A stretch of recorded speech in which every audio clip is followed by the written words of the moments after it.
Hey guys, what is up? It's Dusty here, and welcome back to another crypto video. Today, I want to give you guys a brief summary of what just went down in the Ripple v SEC lawsuit, but mind you very much so, this is not an update on the Ripple v SEC hearing.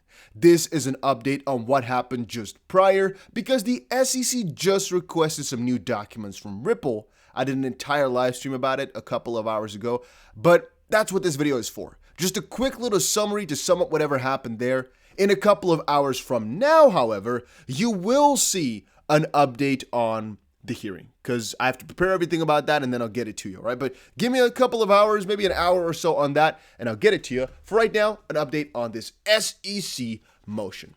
And guys, it is very freaking interesting.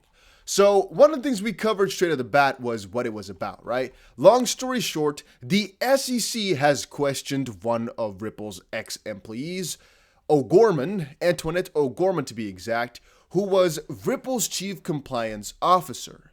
And it was actually all the way back in 2016. Chris Larson and Antoinette O'Gorman discussed something. She's not their attorney. And now, since he was deposed on August 4th of 2021, the SEC came to the conclusion that Ripple routinely recorded staff meetings and that the SEC never really told them that they had. That Ripple never told the SEC that they had and never that they got any. Because as it turns out, in January and different parts throughout, the SEC has been requesting Ripple for all sorts of this information, basically.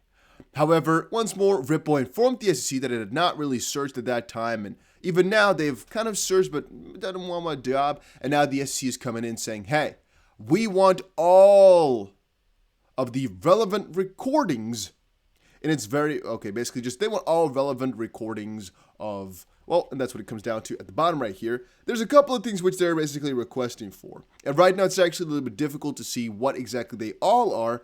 Why? You'll understand in just a second. They've written down, nonetheless, Ripple requested that the SEC narrow its request. Because at first, it was pretty broad, and if we check the exhibits, you'll see there's a pretty long back and forward about what exactly the SEC can request, but alright. Nonetheless, Ripple requested the SEC narrow its request, and the SEC obliged by narrowing its request to 5 categories of meetings, including Ripple's marketing and communication team meetings. One conclusion we drew right there is that it's pretty odd, in our own opinion, that the SEC wants the way that Ripple marketed it or talked in communications team about it, because it really proves further that Jeremy Hogan's conclusion was right, that the SEC is shifting trajectories. 2, XRP working group meetings. We don't really know what was discussed in those, so we can't say too much. 3, weekly sales of XRP markets team meetings. Those most likely have to do with how much XRP they sold, to whom they sold it, and how the XRP market is performing, so that can definitely be relevant. And 4 is blank.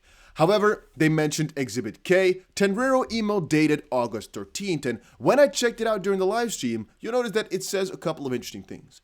Before I forget, guys, make sure you check out Bybit, a link is down below. It is the exchange that I personally use, and right now, there are $3,650 worth of bonuses that you can get over on there. Plus, I right now am in an XRP long position in about 130% profit, about $2,500 worth of profit right now. You guys know exactly how it works. You guys know the gist. By the way, our trading is making a lot of sense too. You can see the bottom and the top exactly like we put these lines into the freaking chart. This is not a joke. This is not a coincidence. This is because we noticed the important points. And people telling me, oh, Dusty, you always suck with your predictions and whatever. Let them talk, all right? Because I know where we're at, and I know that our areas make a lot of sense, and it's really profitable. That's it, all right? I don't want to waste too much of your time. Make sure you also check out my Instagram. A link is down below for that one too. This is August 13th. Jorge Tenrero, SEC lawyer, talking to Ripple's side. And they basically say, hey, Joy, Ripple's position that we failed to demonstrate, it doesn't really work that way.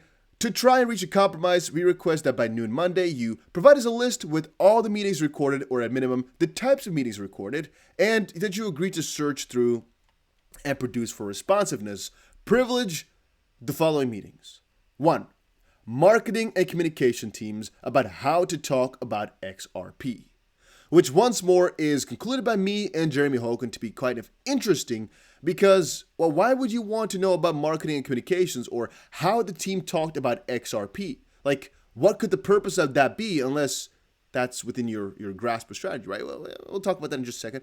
XRP working group meetings and weekly sales of XRP markets. So this is all coinciding with what we just read, right? With all the stuff we just read about what they want to see, right? Number 1, 2, and 3.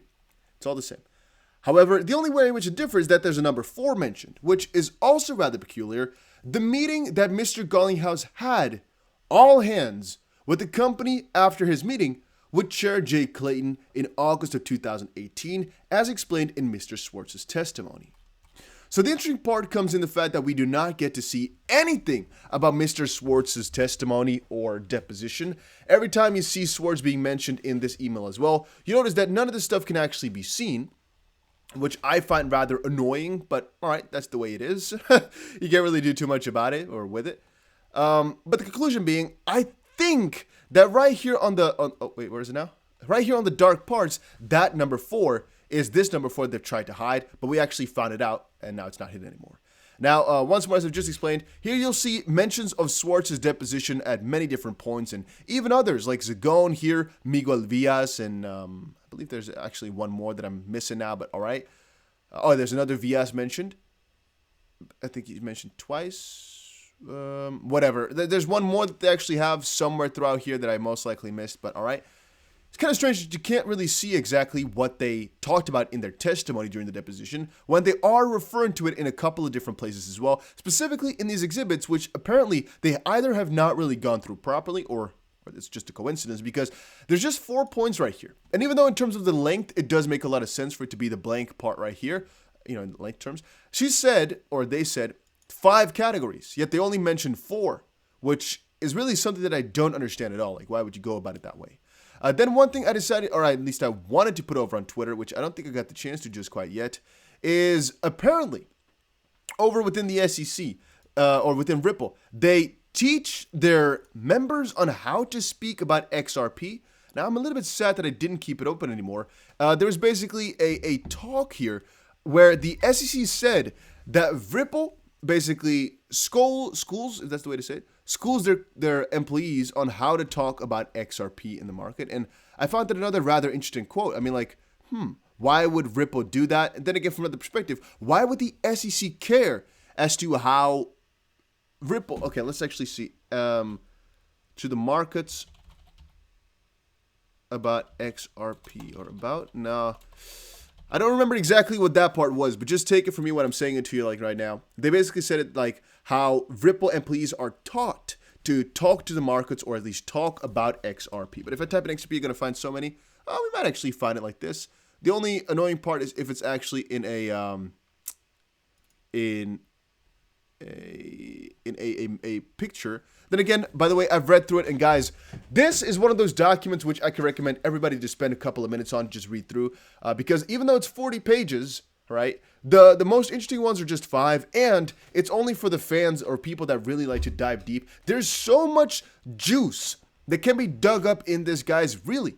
Because the more you read into it, the more you find, and specifically these exhibits are so interesting. We're getting to a close because today is the last day of the fact discovery. The SEC just put up this motion, which is allowing for another conference, which basically means right now it's going to be Ripple replying and then the SEC responding once more before Ripple can again file a surreply if necessary. But for example, we have subsequently completed our production in response to RFP 126, specifically calling for all such trading policies on April 1st. Mr. Garlinghouse produced his trading plan and confirmed that a trading plan could not be located for Mr. Larson. Ripple made a follow-up production on June 3rd, which included other employees' trading plans. Now, because again, this is interesting to me, because if Ripple had to give over their entire trading plans for other employees and whatnot, just reading this, I didn't know, right, that they had to give over their entire trading plans. Isn't this, if Ripple uses this in their lawsuit, isn't it so much more logical that the SEC has to give over their entire trading plans too? Because once more, they asked it from Ripple. So whoever throws the ball should be able to catch it too, or the other way around. I don't know, but to me that sounds all logical. And a couple more parts that I've been reading through here sound just so freaking interesting, like what I just said, that Ripple explains to their employees how to talk about XRP in the markets and whatnot. I just found that really peculiar too. Now, I put up a couple of tweets. Let me quickly see if I can find it right now. Let's quickly see if we can see it. So, SEC's recent motion to compel, here's exactly the reason we're filing. This is kind of a summary.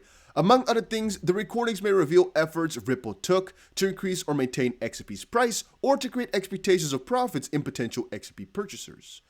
Let's quickly see. Both of which are relevant under Howey to prove whether XRP was offered and sold as a security. The long story short about that one is the SEC right now wants a lot of video conferences from any meeting that Ripple had to potentially prove the Howey test.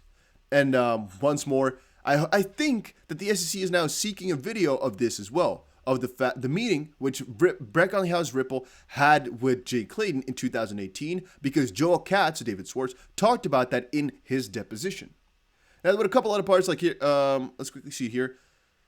The SEC, in their motion to compel, is interestingly enough asking for marketing communication teams about how to talk about XRP. That is exactly what it was, right? So let's quickly see if we can actually find that. Let me type it in. Let me copy this. If we can type it in here into Command F, you can see. Oh, hashtag away. Oh, I guess it's annoying because there's spaces in between. Let's just try. Let's try like this. Ooh. Oh. Okay, we're not able to find it in this document for some reason. It is a quote from this document, so I don't really get how that came to be. Talk. Okay, we cannot even find talk in here. Okay, I guess Command F doesn't really work too properly in some cases because I literally just, during the live stream, copied the quote from here. I just don't remember exactly where in this 30-page document it's from. However, you guys get the idea, right? It is rather interesting, at least to me it is. So that was kind of the long short of it. Jeremy Hogan on Twitter said there's a good chance that, SEC is going to be approved on this one. This is a valid motion, meaning that it is an issue that needs to be addressed by the court. But I can't understand why we have a barrage of motions like this at the last hour, which is also what I addressed in the live stream.